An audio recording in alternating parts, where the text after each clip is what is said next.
Hello everyone, welcome to SwitchUp as we once again have a look at some of the games coming out for the Switch in this upcoming week. In terms of dates, we'll be going from the 28th of October up until the 3rd of November. And just to say, I have had to record this video very early owing to it being half term and going away with the family. So if anything has come out since then, something obvious that you feel should be in here, that would be why. Apologies, and it will be in the following week's video. So which games are coming out for the Switch this week? Well, let's find out.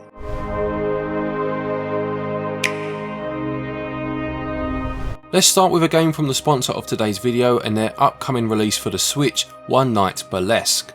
This plays out as almost a noir detective story where you play as a dancer in a burlesque show who has a psychic ability and has foreseen her best friend being murdered in the finale of that night's show at midnight and must spend the next few hours trying to find out who the potential killer could be. You do this by speaking to the patrons of the burlesque club, using your psychic ability on them to gain further information, and then piecing together the mystery as you go. We have actually done a video on this particular game recently, a video where we highlighted games made by small indie teams, and this is certainly such a game, and I did enjoy my time with it. One Night Burlesque releases on the 3rd of November and it will sell for £11.69 or your regional equivalent. However, it will release with a substantial discount, making launch day a good time to pick it up. I'll put a link to the eShop Store's page for the game in the description if you want to have a look at it properly, or please do watch that video. I'll put a card to that in the top right hand corner for your convenience. And just once again, thank you very much to the publishing team for sponsoring this video. The first of this week's games releasing then is Song of Nunu, a League of Legends story. Apologies for any mispronunciation there with that name. I'm not massively familiar with the source material League of Legends, but this will see you play as Nunu and Willump, traversing a land both beautiful and treacherous, making new allies and enemies on your journey according to the blurb. You play as Nunu, a young boy searching for his mother with the help of his best friend Willump, and you'll need to hike, climb and sledge your way across the frozen wildlands. You will meet the powerful League of Legends champions as you embark on your adventure, and it's fair to say that a lot of the games based on League of Legends that have hit consoles have actually been very good. This one releases on the 1st of November and it will sell for £24.99 or your regional equivalent. Told me it was at a winged mountain. Brom knows nothing of this. Heart of the Blue. But a winged mountain, you say? Come, follow me. Then we have Roller Coaster Tycoon Adventures Deluxe. Now, Roller Coaster Tycoon Adventures released on the Switch a few years back, I know because I reviewed it, and this appears to be an updated version of that particular game, with that game seemingly now having been removed from the eShop.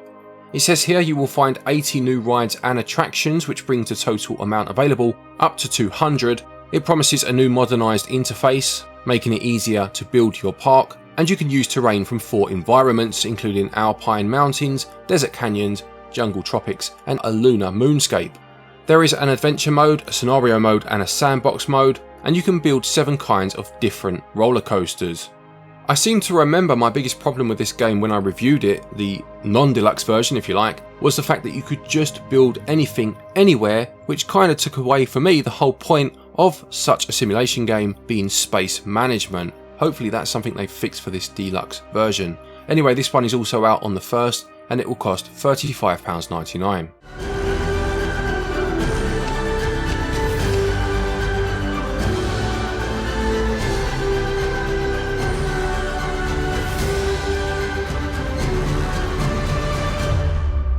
Following on from that, we have My Time at Sandrock. Now this is a follow-up to My Time at Portia, a farming simulation game based in a 3D environment, and this game actually takes place in what's called a wholesome post-apocalyptic world.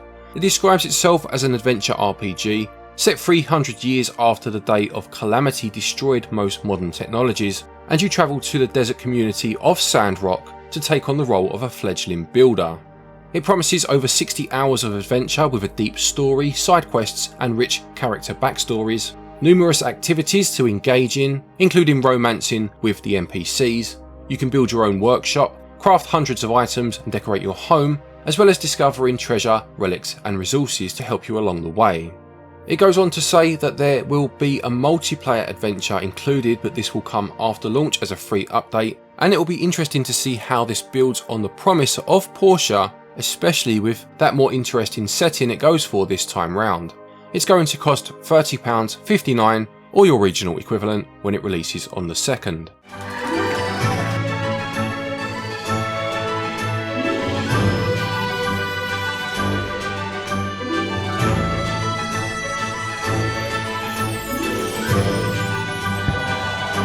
Also this week we have Star Ocean The Second Story R. This is a remake of Star Ocean The Second Story, a game which first released back in the late 90s, early 2000s, depending on your region, for the PlayStation 1. This remake goes for a 2.5D aesthetic, fusing 2D pixel characters with 3D environments, and it promises to include everything that made the original so good, whilst adding new elements in too. There are new battle mechanics, full Japanese and English voiceovers, original and rearranged music, a fast travel system and more. I never played this game back in the day, although I have obviously heard of it, and I did play the first game which released on the Switch a couple of years ago, but I know it's a series that is very well loved. I do really like the art style, it looks lovely to be fair, very interesting juxtaposition of 2D and 3D, and there is a demo available too, which is always good if you want to give it a try first. This is another game that releases on the 2nd and it will sell for £44.99 or again your regional equivalent. Formed with a single button.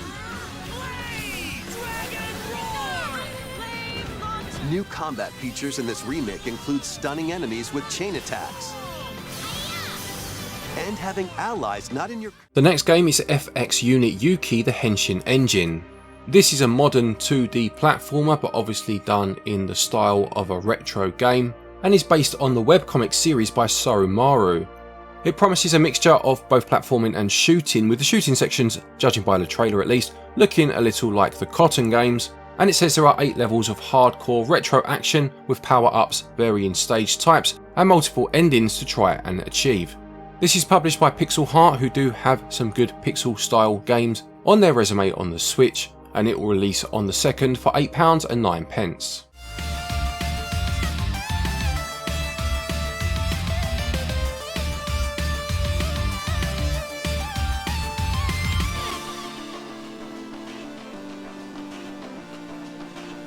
Then we have the Smurfs 2 The Prisoner of the Green Stone.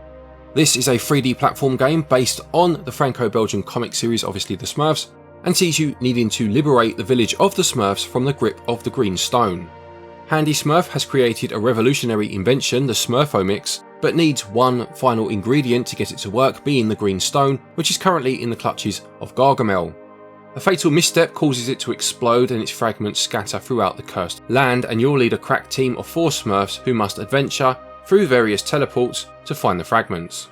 Now the first game in this particular series of the Smurfs was on the Switch 2, and whilst I do own it, I haven't played it yet, but I have heard it's actually pretty good. This one releases on the 2nd and it will sell for £32.99 or your regional equivalent.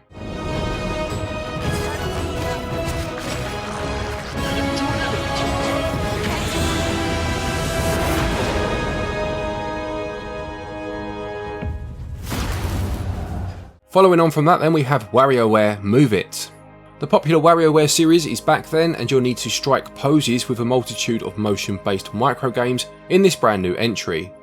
It says you'll be grabbing a pair of joycon controllers, then gently shaking, punching, dancing, wiggling, or even curtsying through over 200 lightning fast microgames.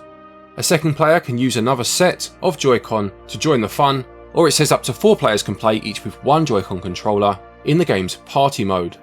I've never really got into the WarioWare series. I've tried a couple of the games. I own one of them on the Switch and the Wii U, I believe.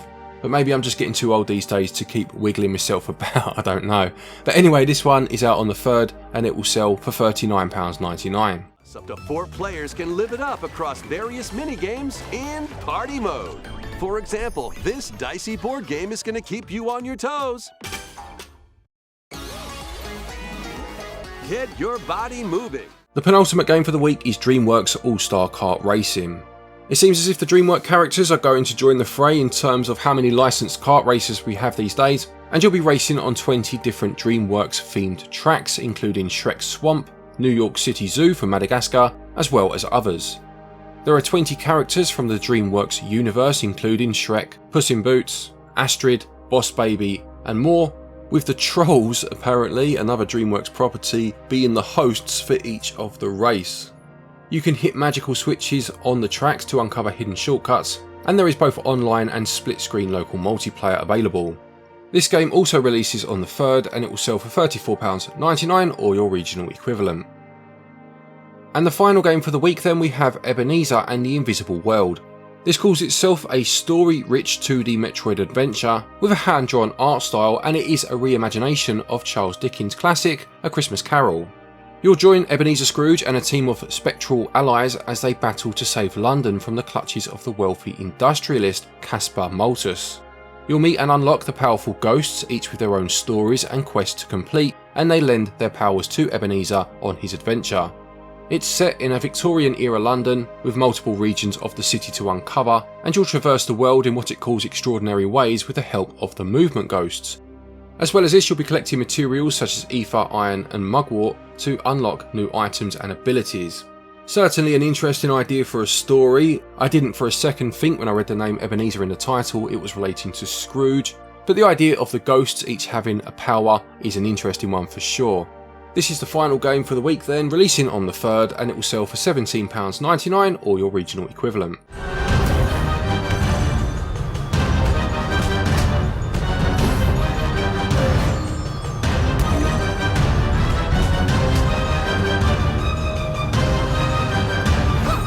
So there you have it, another week of Nintendo Switch releases. Do any of these games interest you? Will you be picking any of them up? Please do let us know in the comment section below. A disappointing lack of horror games, considering obviously Halloween falls within this time period, unless of course, as I said at the start, more has been announced, as I had to record this so early, but as it stands at the moment we actually have more Christmas games than we do horror games in this particular week. A big thank you again to the sponsor of today's video. Please don't forget to check out their game One Night Burlesque, or check out our dedicated video on it. And don't forget, if you are looking for eShop credit to pick up any of these games, you can get your eShop cards via our website switchup.gg. Doing so will earn you 5% back in cashback, which you can use against a future purchase, and a 5% straight discount also if you use the code SwitchUp. There's also a link down there to Play Asia. If you're looking to import any games, use the link, use the code stated, and you'll get yourself 5% off of your order from there. I did just that myself recently actually. Bit of a treat to myself. I got myself a few games that I'd been eyeing up for a while, including Ghost Trick, which didn't get a physical release over here, and River City Rival Showdown, another game that I really want to try. Big fan of the Kunio-kun series, so yeah, please do check that link out if you want to save yourself a bit of money, 5% off of your order if you use the code stated. A quick thank you to our patrons and our channel members for your continued support, and to each and every one of you for watching our videos. Take care, and until next time, happy gaming.